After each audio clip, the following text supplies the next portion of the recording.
Thank you Jesus, thank you Lord. दूसरे अध्याय की 16 आयत से हम लोग फिर से कंटिन्यू करेंगे, पर इसको मैं फिर से पूरा नहीं पढ़ूंगी क्योंकि काफ़ी अभी भी है और पूरा नहीं हो पाएगा। यहाँ पर हम लोग ऑलरेडी जो पढ़ चुके हैं वही बिल्कुल से आगे दिया है। अब तुम जहाँ आगे बढ़ रहे हो तो अम्मोनियों का देश आएगा, लेकिन उन्हें भी तुम्हें क्या करना है, टच नहीं करना है, क्योंकि ये भी मैंने किसे दे दिया है, लूतियों के वंश को दे दिया है ना। हम लोग पढ़ेंगे तो 19 आयत में ये भी मैंने लूत के वंशजों के अधिकार में कर दिया है। यहाँ पर भी पहले जो लोग रहते थे रपाइयों का देश कहा जाता था, और अम्मोनी उन्हें क्या कहते थे, जम जुम्मी कहते थे। जैसे पहले खुदावंद ने ऊपर क्या बताया कि जो लोग यहाँ पर आए थे एसावी, उन्हें क्या कहते थे, एमी कहते थे, है ना, सॉरी मोआबी, उन्हें क्या कहते थे, जो रपाई थे उन्हें एमी। और यहाँ पर अब ये दोबारा से जब हम पढ़ते हैं तो यहाँ पर अम्मोनी उन्हें क्या कहते थे, जमजुम्मी। अब आप कहेंगे लूत के वंश के अधिकार में आ रहा है, फिर ये अम्मोनी कहाँ से आ गए, तो आप पढ़ेंगे कि लूत की दोनों बेटियों से जो बच्चे पैदा हुए उसमें से एक का नाम मोआब था और एक का नाम था बेनम्मी। तो बेनम्मी से कौन निकला, अम्मोनी। तो ये लूत के वंशज कहलाए जाते हैं, अम्मोनी जाति। और फिर ये जगह खुदावन ने इन्हें दे दी। उसके बाद हम आगे जब पढ़ेंगे तो फिर परमेश्वर बताता है अब तुम्हें आगे क्या करना है। 24वीं आयत से हम देखेंगे, अब उठकर तुम कूच करो, अर्नोन के नाले के पार चलो, सुनो मैं ये देश समेत हेशबोन के राजा एमोरी सिहोन को तुम्हारे हाथ में कर देता हूँ। हालेलुया। इसलिए उस देश को अपने अधिकार में लेना आरंभ करो, उस राजा से युद्ध छेड़ दो, और जितने लोग धरती पर रहते हैं उन सबों के मन में मैं आज ही के दिन से तेरे कारण डर और थरथराहट समवाने लगूंगा। तेरा समाचार पाकर तेरे डर के मारे कांपेंगे और पीड़ित होंगे। अब क्या कह दिया खुदावन ने, अब उठ जा, जाके राजा सिहोन जो है उसके देश के साथ ही मैं उसे तेरे हाथ में कर रहा हूं, जाके युद्ध छेड़ दे।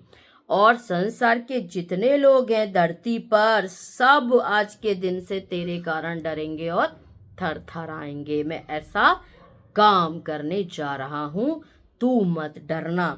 26वीं आयत से फिर हम देखते हैं राजा सिहोन की कैसे पराजय हुई। तो जब वो लोग आगे चले, मूसा याद दिला रहा है, ये बात हमें बार बार याद रखनी है। मूसा रिवाइज कर रहा है, वहां पे ऐसा हुआ था। क्या हुआ था फिर कि जब तुम लोग आगे बढ़े, मूसा ने बोला तब मैंने कदेमोत नामक जंगल में राजा सिहोन के पास मेल के लिए दूध भेजे, मुझे अपने देश से होकर जाने देना। अब यहाँ पर आप पढ़ेंगे 30 तक। तो यहाँ पर क्या किया है, मूसा ने एक मतलब आगे बढ़ के एक ऐसी बात रखी कि अगर ये मान जाता है या नहीं मानता, युद्ध का एक कारण भी तो मिलना चाहिए।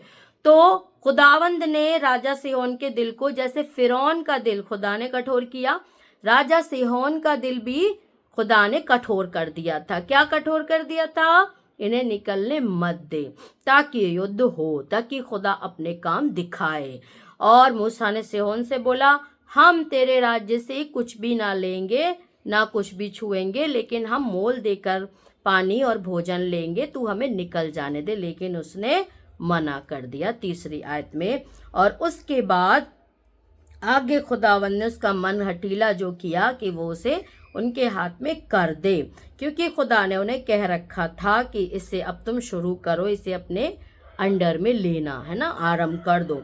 32 में तब सिहोन सारी सेना के साथ युद्ध करने को चढ़ आया इस्राएलियों के साथ, और परमेश्वर यहोवा ने उसे हमारे द्वारा हरा दिया और उसके पुत्रों सारी सेना समेत उसको मार डाला। हालेलुया, खुदा का नाम मुबारक। और उसी समय हमने सारे नगर ले लिए, एक एक बसे हुए नगर को, स्त्रियों बाल बच्चों सबको देखिए उन्होंने नाश किया है, लेकिन पशुओं को उन्होंने रख लिया है, लूट लिया है।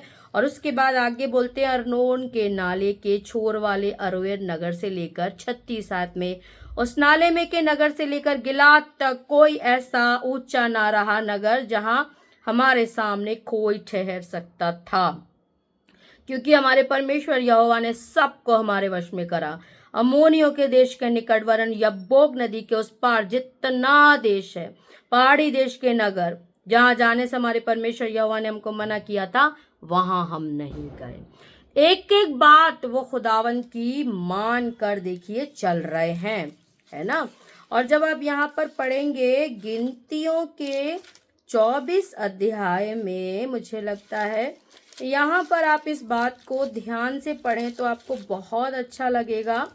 गिनतियों में और ये 14 अध्याय में जहाँ पर आप पढ़ेंगे कि लिखा है, वहाँ पर ये साफ साफ वहाँ पर दिया हुआ है कि ये जो नगर जो इन लोगों ने लिया था, मूसा लोगों ने, तो आपको पता हो कि हम लोग कई बार ऐसा सोच लेते हैं कि ये एक छोटा सा नगर है, तो ये अजीज़ों कोई कॉलोनी, कोई मोहल्ला, कोई गांव नहीं है, एक बहुत बड़ा राज्य है ना।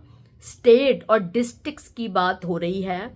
60 नगर उसमें सम्मिलित थे जहां पर परमेश्वर ने उन्हें ये सब कुछ दिया है। हाँ, ये हमें तीसरे अध्याय में आगे ही मिलेगा। जब आप तीसरा अध्याय हम लोग आगे पढ़ेंगे तो तीसरे अध्याय की आप जब 4थी आयत पढ़ेंगे तो यहाँ पर आप देखेंगे वहाँ लिखा है जो नगर उन्होंने लिया था वो 60 नगर उसमें मतलब सम्मिलित थे, जो राज्य खुदावंद ने उन्हें दिया था 60 नगर। मुझे लगता है बहुत बड़ा होता है अजीज़ों। तो ये हमारा कंप्लीट होता है और जहाँ खुदावंद ने मना किया था वहाँ वो लोग नहीं गए। तो हमें भी देखिए परमेश्वर की आज्ञा में चलना है। और मैं सोचती हूँ कि सिंपली जो मेन था हम लोग समझ चुके हैं। फिर भी अगर कोई डाउट है आप लोग कमेंट्स बॉक्स में मुझसे पूछ सकते हैं। अपनी एडवाइस और सजेशंस भी आप दे सकते हैं, मैं वेलकम करती हूँ। और अपनी प्रार्थनाओं में अपनी बहन को याद रखें। परमेश्वर आप सबके साथ हो, बहुत आयत से आशीष दे। जय मसीह की। शालोम आप सब।